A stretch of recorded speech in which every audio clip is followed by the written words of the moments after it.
the real reason why you're here is to help us chat about some Frankfort Independent Schools updates and some stuff going on in the independent school system. First off, we wanted to talk about the agriculture program. Is that right? Yeah. So we have a very robust farm to school program. Let's see, I'm in year 3. So when I came to Frankfort, it was very much just an after school program and community gardens. And that means flowers and fresh produce and fruit. And we have several gardens on our grounds. We have a couple at 2nd Street School, and then we have 1 or 2 at we have raised beds at Frankfort High School. Right, yeah. And then we have a little piece of land behind 2nd Street that we use for vegetables as well. But that has expanded a lot.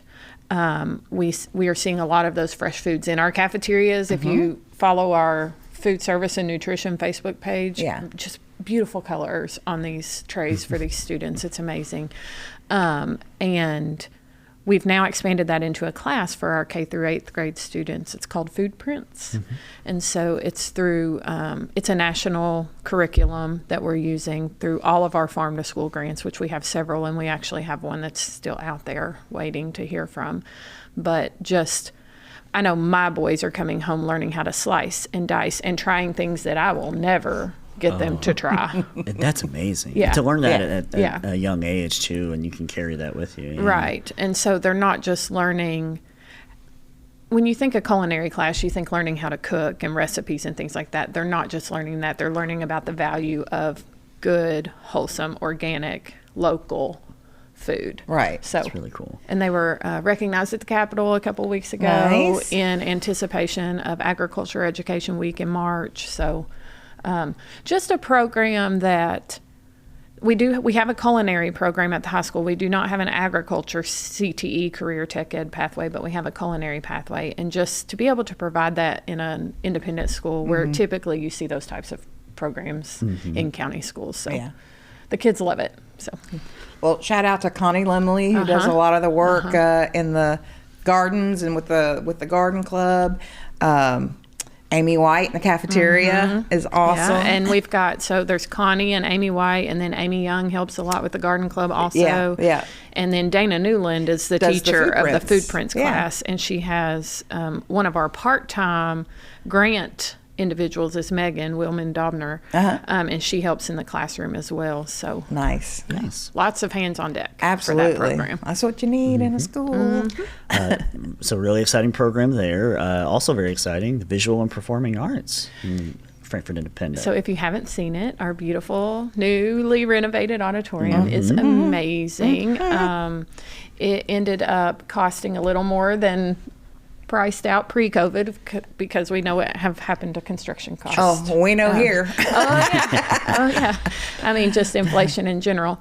But it's beautiful. It seats about 361 individuals. All new floor, all new seats, all new lights, sound, new curtain. We've extended the stage out. If you had been in there previously, very dark, very drab, lots of light now. Took out the old archaic booth in the back and just put a sound and light table so that we could have more room in the back. Yeah. We more have seating. Our drama club has a production coming up in March, so there's that. And then we are supposed to be hosting a Bluegrass Theater Guild production this year too.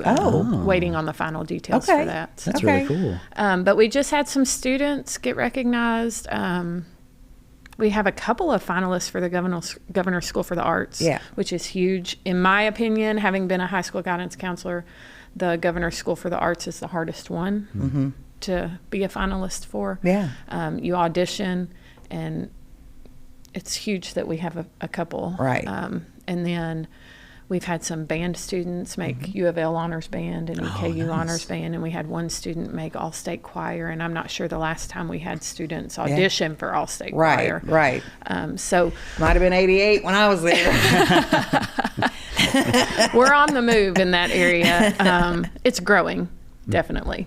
Yeah. And one of the coolest things about the new auditorium to me is that the band, if they are playing for a production, they can actually play downstairs in the band room. Nice. That's right. And the camera feeds down to the band room, and that's perfect. And the sound feeds up to the auditorium, so they don't have to sit there and be quiet. Right. And get bored. Right.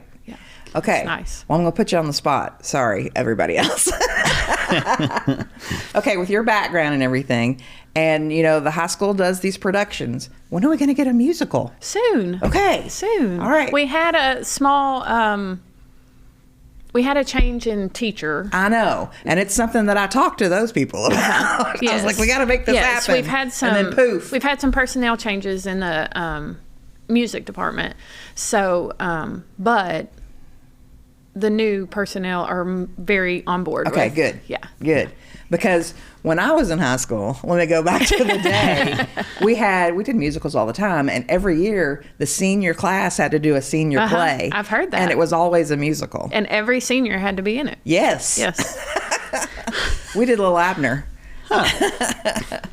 I don't know how well that would fly today. All I don't seniors, know. I think that It was fun. It brought everybody together. I think musicals are scary just because they're such a big lift. Yeah. Yeah. They're not. It's not just the acting. It's the singing. It's the music. It's We just, And a lot of people can act, but they can't sing. Yeah.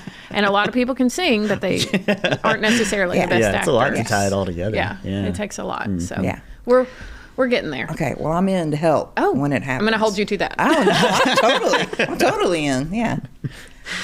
Well, I'm glad you mentioned, though, that the FHS Drama Club does have an upcoming production. Andrew Tippett, we were just emailing with him this morning. I think they'll be on Friday. Oh, awesome. To come Good. and help highlight and share some more news about their upcoming production. That's next week, if I'm not mistaken. Next weekend. So we'll get more news there on Friday. March is next week. It is. Yeah, it's wild. It's wild to think March is Saturday. Yeah. Although it's been the longest February possible. It's like, yeah. Another exciting bit of news that you've got to share with us today. One of the board members for the independent schools was recently awarded Board Member of the Year. Is that right? Yes, just this past weekend at the Kentucky School Boards Association annual conference. So board members can be nominated for this honor, and only one in the whole state of Kentucky is chosen. And our board chair, Miss Gina Greathouse, was chosen as the Kentucky Board Member of the Year. Wow. So, Congratulations. It's the first time KSBA has ever been able to pull off a complete surprise. So she had no idea. She had no idea. It was wonderful. Yeah. She might not say it was wonderful, but it was wonderful. You get that real reaction live. funny. Yes, Yeah, it's yeah. wonderful. There's a great picture on Facebook. It's wonderful. Well, also on Facebook, heard that recently maybe it's gone a little viral in the community and independent schools community. Some of your snow day videos have been pretty popular. So the first one had right? over 100,000 views. You all. Oh wow! Yeah, and the second one might have had that many too. So snow days. Weather's a trying time for Weather- everybody, but especially for administrators and Yes, schools. weather is a trying time, and it's a decision we have to make. It's not a fun decision because either way, somebody's not happy. Yeah. So I just try to make it as light as possible and fun so that it's not as much of a burden. At least there's something you can laugh at, even if you have to take the day off to stay home with your kids. So I've done 3. The first one was to Ice Ice Baby. Vanilla Ice. yeah. Okay. And then the second one was In the Club, 50 Cent. Yeah. And this They're recent raps. Yeah. Well, Okay. this recent one I'm was picking up a theme. Yeah. This recent one was Sweet Caroline by Neil Diamond. Okay. Oh, all right. Yeah. Not quite rap, but still No, performance. it kind of appealed to a different group, so kind of get everybody in there. Uh-huh. Now, where did your sons land on that one? Were they okay? They weren't as comfortable with you singing the Wicked. How'd they feel about? He performing? actually didn't say much about it. He saw all of them, and I think his friends think they're cool. So That's what's important. Yeah. Yeah. Well, good deal. Sheri, thanks for hanging out with us today. Do you care to, is there anything else you want to kind of plug on the independent schools end? Well, maybe follow the Facebooks and all I that? didn't say anything about athletics, so our boys basketball team is doing pretty well. We just had 3 athletes on the Scholastic Ball Report last night. Our girls and boys play this week in the 41st District Tournament. The boys kick it off tonight, right? Tonight Against Frankfort Christian Academy. Yes, Yep. TFCA at 7 o'clock at Franklin County. Right. So Franklin County is the host school for the 41st District Tournament, which we'll start covering tomorrow night. Yeah, And run and throughout then the week. our girls play tomorrow at 6:30 against Franklin County, and if the boys win tonight, they play again tomorrow night at 8. That's right. They get to go up against Great Crossing, which is tough. Crossing. Yeah. Gotcha. See what you did.